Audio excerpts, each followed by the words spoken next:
Hello, and welcome to MRA's 5-Minute HR Feed, the podcast where we share quick and practical information. In the time it takes you to go grab a cup of coffee, you'll gain insights into hot topics and pressing HR issues. I'm your host, Nicole Morehouse, and we're glad you're listening. Before we start, here's our usual disclaimer that the information being shared is not and should not be considered legal advice. Now let's dive into our topic. Today, I'm going to be talking about a common question that we receive on the hotline. So picture a scenario. You're an employer, you work in HR, and one of the employees comes into your office with their resignation. Sometimes you know that this is terrible news and this is going to have a negative impact on your organization.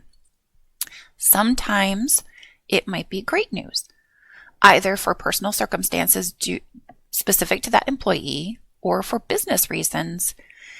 You want to take advantage of the notice and not necessarily have the employee work out that notice.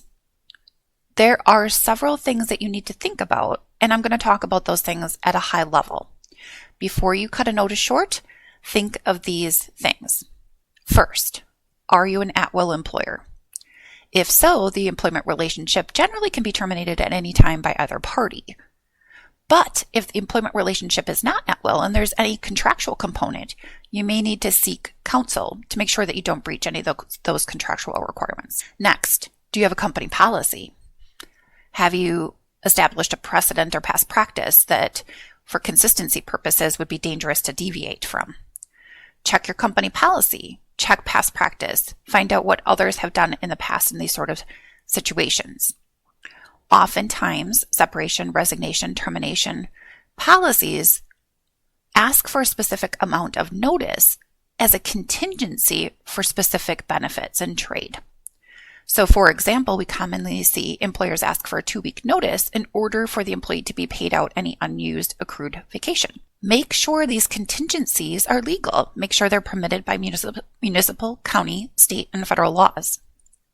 If you don't have a policy, are you consistent with, if you do have a policy, you need to be consistent, but if you don't have a policy, do you have past practice? Have you set a precedent, and are you consistent with those practices? It's important to take an inventory before cutting a resignation notice period short, as the possibility of a claim will increase in these cases. Separation, resignation, and termination policies should also include language to confirm that the company will, in some cases, shorten or forego notice when it's mutually beneficial for business necessity. You need to consider whether or not your policy or your past practice or precedent has offered pay in lieu of notice.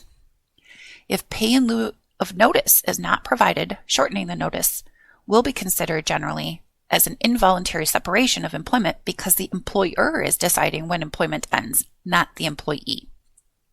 Therefore, think about that further, that might qualify the person for unemployment benefits. Another consideration that you need to make is the amount of notice that is provided.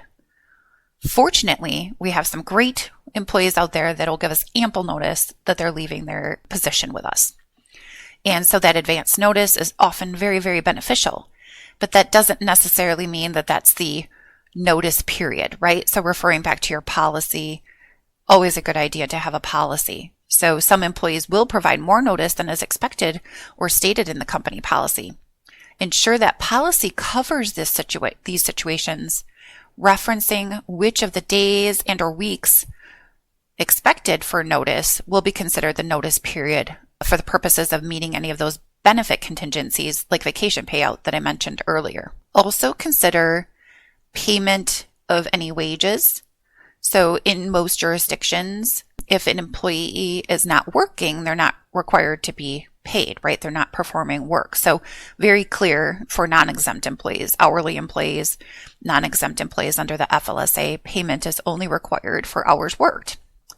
For exempt employees, in the last week of employment, that is one of the few exceptions when you can deduct from their regular weekly salary.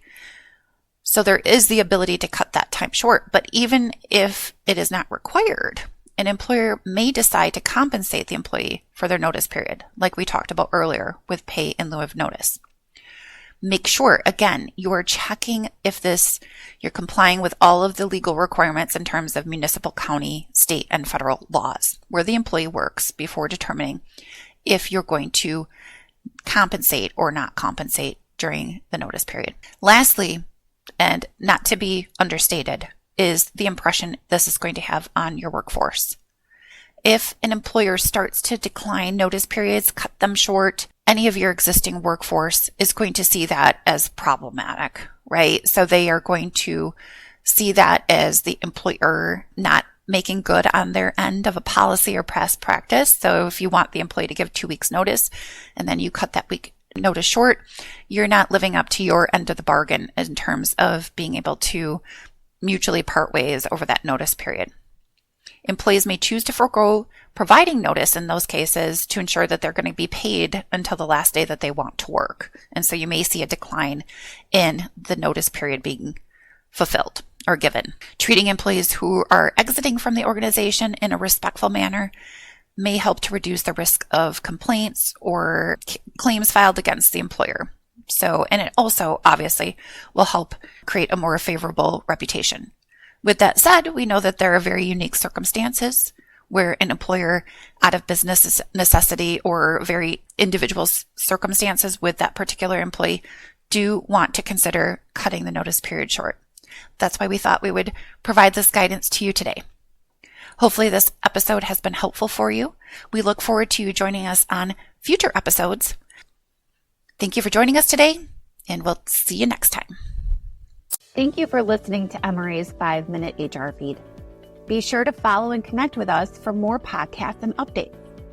If you're a member and have questions, you can always connect with MRA's 24/7 HR hotline by emailing infonow@mranet.org or by calling 866-474-6854.